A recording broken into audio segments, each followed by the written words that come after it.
To Be an Adventurer, authored by Gail O'Vaughan, narrated by Gail O'Vaughan. Chapter 6. Tapping is heard coming from the glass door leading to the balcony that overlooks the city. The birds seem to be awake. Maybe I should be too. King Junne thinks to himself. He leans up and looks into his room. Sure enough, the daylight from the outside world is rushing in through his windows. Junne gets out of bed and joins the birds on the balcony. He takes a nice, great breath of fresh air. The summer mornings are beautiful in the Lorraine capital. Junne overlooks the marvelous city and kingdom that he gets to call his own. He wishes that he could stay there forever, but he knows that he woke up late and must surely get to work. Junne exits the balcony and opens the doors to his closet. It is huge, almost like a whole other room entirely. Despite the large number of outfits in the room, he already knows what he must wear. Traditional royal attire. He sighs and puts his clothes on. He exits his closet and sits down on his bed. I wonder if anyone will miss me if I just lie down for a couple more minutes, King Junne thinks. Suddenly, the doors to his room burst open, slamming the doors into the walls beside them. Without looking up, King Junne exclaims, "Ah, Kari! Good morning." He begins to joke. "You know you are always welcome in my room at any time.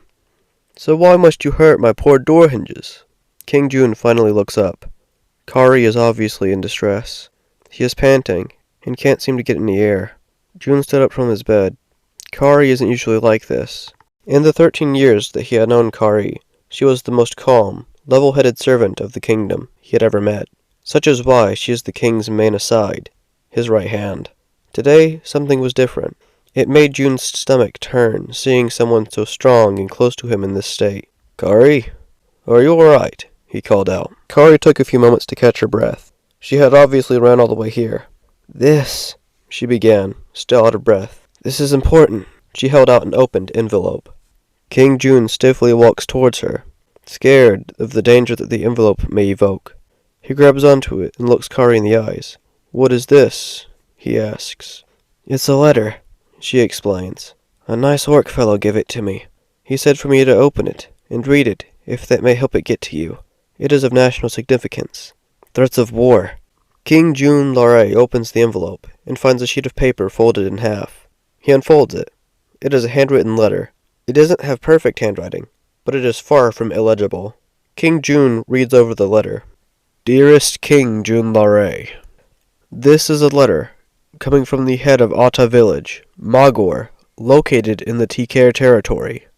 Recently, the chief of the Tikar tribe, Rutel, has been sending armed soldiers into Ata village, hoping to get the good orcs of Lorraine to join him in reclaiming the Tikarian lands. He believes the land to belong to him, and that they were taken by Lorraine during the Great Prairie War 80 years ago. The people of Ata wish to stay a part of Lorraine, despite the shameful way in which these lands were acquired. Ata village has tried its best to combat the Tikarian forces, but we are a small village of only 500 or so. The rising tensions between the Tikar tribe and Ata village have gotten violent. Just yesterday, a fight broke out in the streets, leaving 5 Ata villagers dead. Please, King Lorraine, bring us help. If Ata village were to fall, there is no telling how many orcish cities would fall alongside it. Sincerely, head of Ata village, Magor." Junne's head felt light after reading this. He fell to his bed, clenching the letter in his hand. He looked up towards Kari. Now he was the one who couldn't keep calm. He began to sweat. He had been king for 7 years up until this point, and had never had to use military force against another political entity. Junne knew how much his father had struggled with the orcish tribes, but things seemed to calm down after his death. His body began to shake. He couldn't possibly begin to construct even a single idea of how to solve this issue. Kari sits down next to the king. She places her hand on his. King Lorraine looks towards her. "Junne," she says. Kari's one word was powerful. Junne, the king's real name, only reserved for those incredibly close to him. This one word was her way of giving Junne her support. Although the words were not said, Junne could tell that she was trying to tell him that he did not have to make this decision on his own. Junne looked Kari in the eyes. He then leaned in and gave her a hug. Junne felt safe in her arms. Kari was the older sister he never had. 13 years ago, when Junne was only 7, they had met. Kari was a servant in training. Junne was the prince of the kingdom of Lare.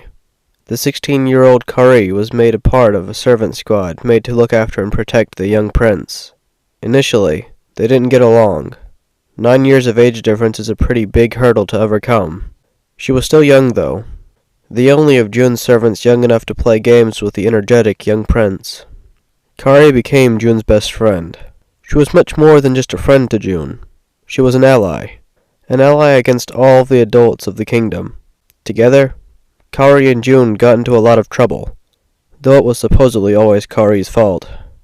Once Junne got to the right age, he began asking Kari's advice for getting with the nice girls of the kingdom. Although Kari's advice was terrible, Junne did get something out of it by doing the opposite. Kari was always there for Junne, no matter what had happened. From heartbreak to the death of his father, and even now, she was there. Junne released Kari from the hug. He thought for a moment. I need some advisors. Can you gather all of the best guildmasters from around the kingdom and bring them here to the capital? I will hold a meeting 1 week from now, he says. Yes, I can, she says, getting up. I'll get started immediately. Kari then leaves. Junne lays back on his bed. What will happen now, father? He thinks to himself.